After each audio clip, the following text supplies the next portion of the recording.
Эрдоган угрожает Израилю военными действиями. В ответ депутат Кнессета называет его диктатором-мегаломаном и призывает к полному разрыву дипломатических отношений между Израилем и Турцией. Как мы говорили ранее, Эрдоган предупредил, что Турция может при необходимости предпринять военные действия против Израиля, проводя параллели с прошлыми интервенциями в Карабахе и Ливии. Отвечая на вопросы журналистов, Эрдоган в очередной раз прибег к резкой критике Израиля и еще больше обострил риторику, допустив возможность военного вмешательства со стороны Анкары. «Мы должны быть сильными, чтобы помешать Израилю сделать это с Палестиной», — сказал Эрдоган. «Так же, как мы вошли в Карабах, так же, как мы вошли в Ливию, мы сделаем то же самое с ними», — заявил он. «Ничто не мешает нам это сделать. Нам просто нужно быть сильными, чтобы мы могли предпринять эти шаги», — подытожил он. В Израиле считают, что резкая риторика Эрдогана является частью его непрекращающейся кампании по позиционированию Турции как стойкого защитника прав палестинцев.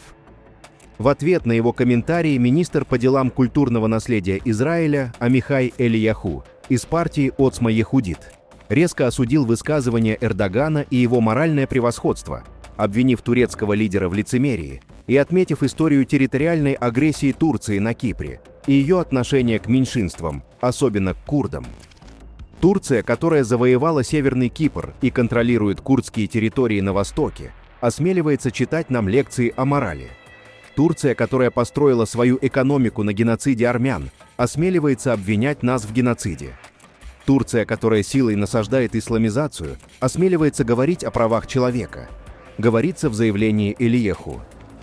«Лицемерный Эрдоган никого не впечатляет этим нынешним цирком», — продолжил он, описывая турецкого президента как мегаломанического диктатора с империалистическими амбициями, который видит себя османским султаном, будучи не более чем жалким тираном страны с рушащейся экономикой и мертвой демократией, подытожил израильский политик.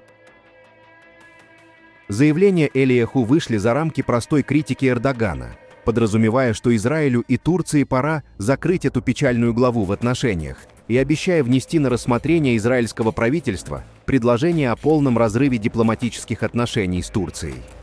В своем посте Элияху поделился, по всей видимости, отредактированным с помощью ИИ изображением, на котором премьер-министр Биньямин Нетаньяху устанавливает израильский флаг на Храмовой горе в Иерусалиме, а Эрдоган склоняется к ногам Нетаньяху, возможно, отсылая к своим спорным заявлениям о том, что Иерусалим принадлежит Турции.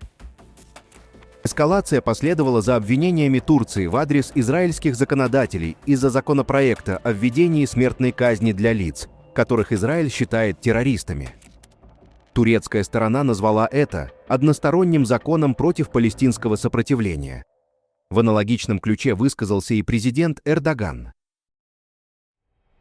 Напряженная перепалка вспыхнула после того, как в пятницу турецкий суд вынес решение о предъявлении обвинений Нетаньяху и еще 35 израильским официальным лицам, включая министра обороны Исраэля Каца и министра национальной безопасности Итамара Бен-Гвира, за их роль в перехвате военно-морскими силами флотилии Сумут в Газе в октябре 2025 года.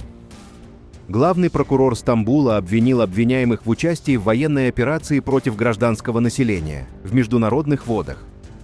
Участники флотилии, в том числе известные активисты, такие как Грета Тунберг, были задержаны израильскими властями, и в результате Турция приняла решение выдать ордеры на арест Нетаньяху и других лиц.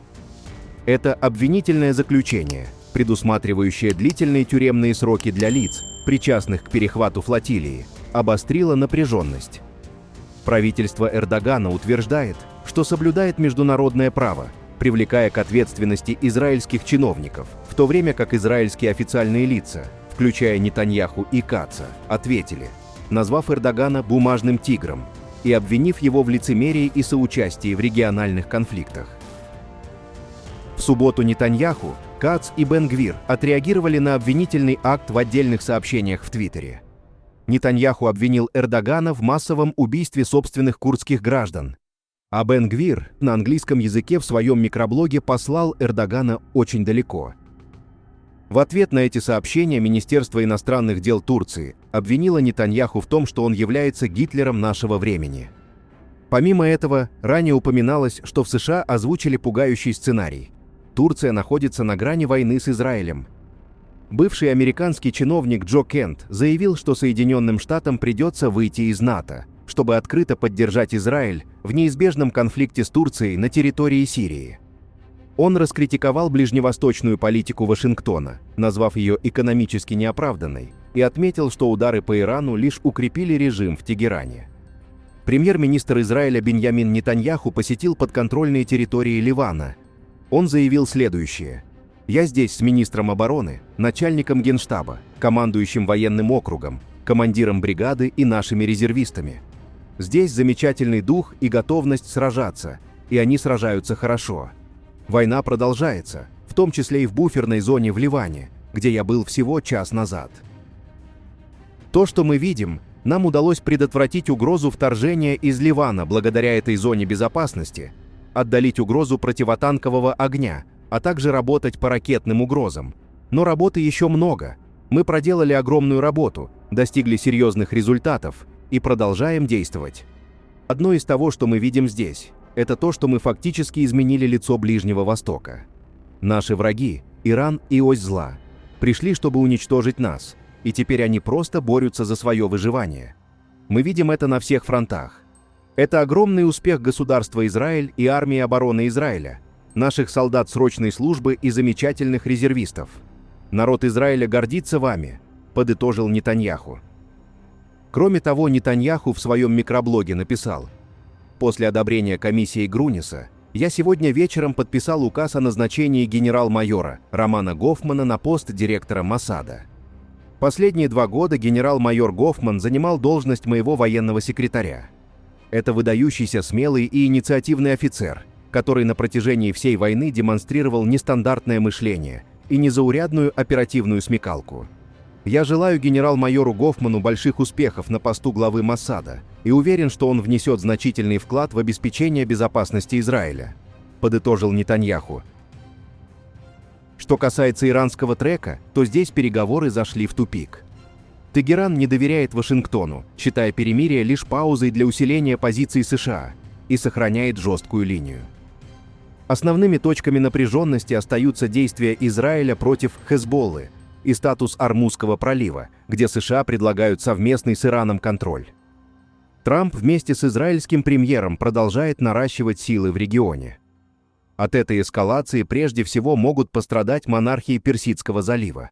Кроме того, в СМИ отмечается, что вооруженные люди попытались захватить коммерческое судно у берегов Йемена.